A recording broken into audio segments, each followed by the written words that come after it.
I still remember the way that morning light hit the stone steps outside the federal building in Charleston. It looked like glass shattering in slow motion. People were rushing, carrying coffee, scrolling their phones, not seeing each other. And then he appeared. Lieutenant Mark Harlan. Big guy, slicked back hair, jaw clenched like he'd been chewing nails all night. He swung the door of his cruiser shut so hard it made everyone on the steps look up.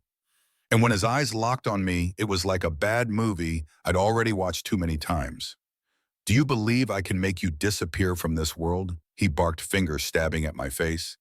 His voice cut through the crowd like a blade, louder than the hum of traffic, louder than the buzzing phones.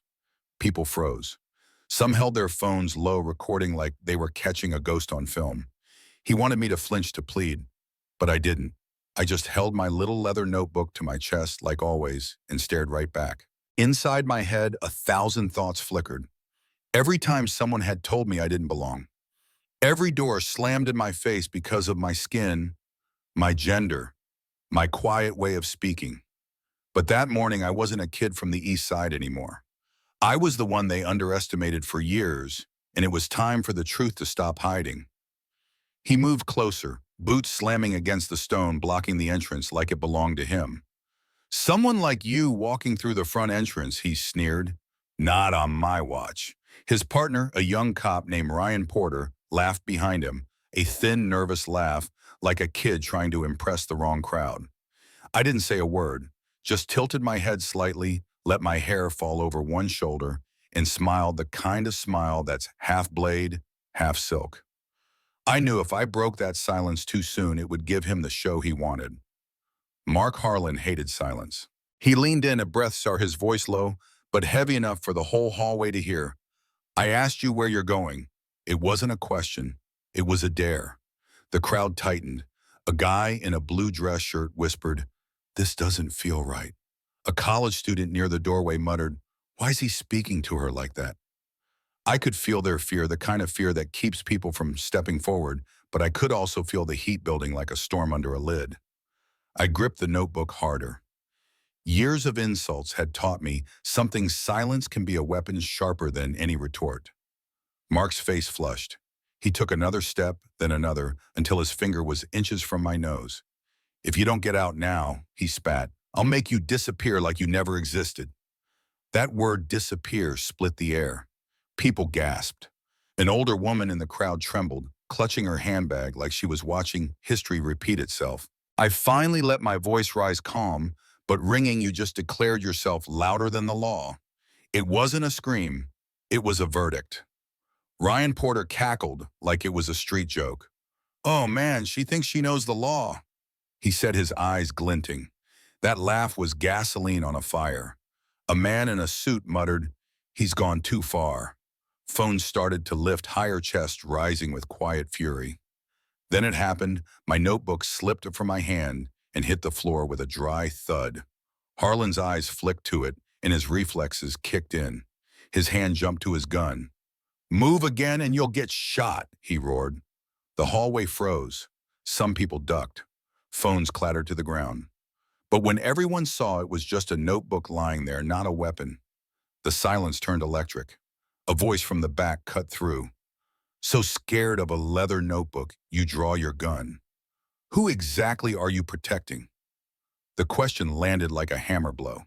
I bent down slowly, picked up the notebook, and said quietly, "Even a notebook is enough to reveal your true face." Then the mask cracked. A rich lobbyist in a suit walked past, and Harlan's whole posture changed. He straightened, smiled, gave a crisp, "Good morning, sir." The man barely nodded. The second the lobbyist disappeared, Harlan spun back toward me, barking, "And you stand still like the help." The hypocrisy was so naked the crowd erupted in murmurs.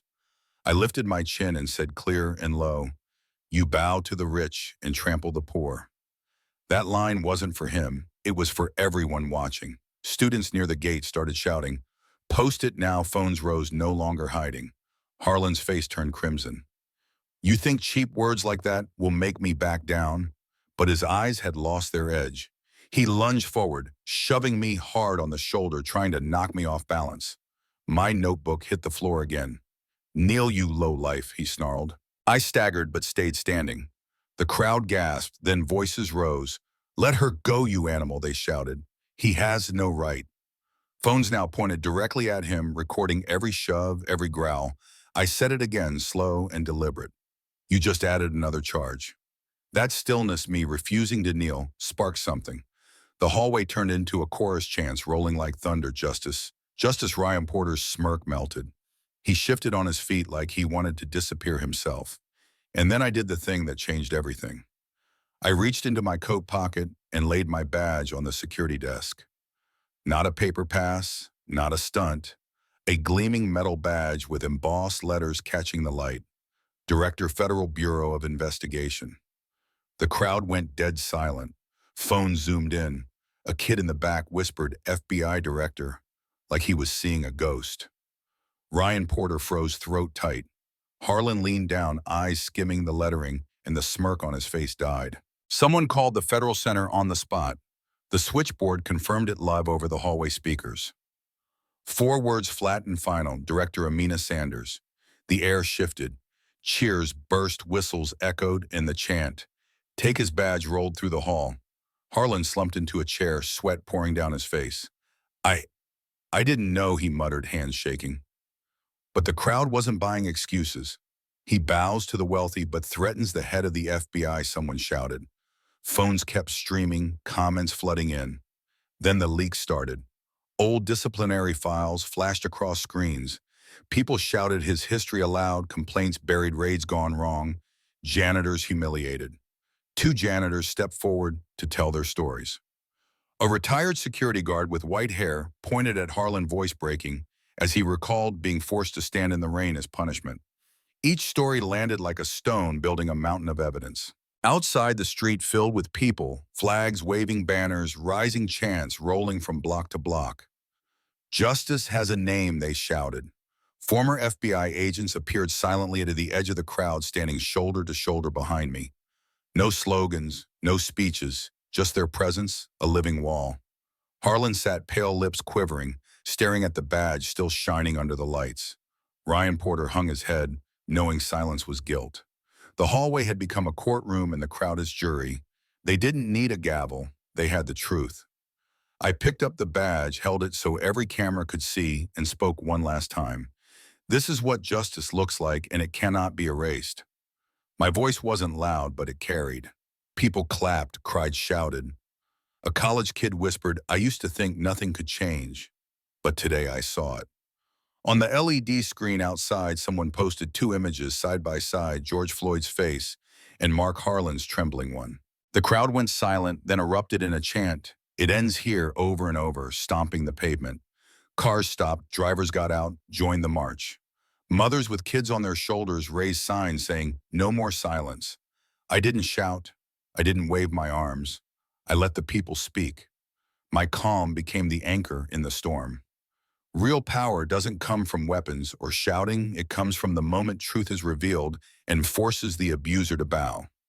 Later that day, as federal investigations launched and files poured out, as people spilled onto the streets chanting, "Justice has a name," I thought about how long it had taken to reach this moment. How many times I'd been told to lower my voice, to keep my head down, to wait. And how standing in that hallway, I finally understood silence is not always safety. Sometimes it's the spark. Mark Harlan will be remembered for the day he tried to make someone disappear and instead disappeared his own mask. Ryan Porter will be remembered for standing by for the question I asked him that he couldn't answer. Do you still want to be a puppet for the rest of your life? And the crowd will be remembered for turning fear into proof, proof into outrage, and outrage into action. And me, I'll be remembered not as the woman clutching a leather notebook, but as the director who stood still long enough for the truth to show its face. That badge didn't make me brave, it just made the system's hypocrisy impossible to deny. So if you're watching this now, maybe on your phone, on your lunch break, or late at night in your living room, I want to ask you something. Where were you when you saw power cross the line? Did you look away? Did you record? Did you speak up? Leave a comment below. Tell your story. Tell us where you're watching from. Tell us if you've ever witnessed someone underestimated, threatened, or humiliated in public, and what you did about it. Because the fight over who gets to belong isn't just happening in courtrooms or hallways. It's happening in every street, every workplace, every small interaction where someone thinks their badge, their money, or their privilege makes them untouchable. No one disappears in silence anymore. Not if we refuse to look away. Not if we stand together. So drop your thoughts below. What do you think was the moment that turned the tide? And what would you have done if you were there that morning on those stone steps?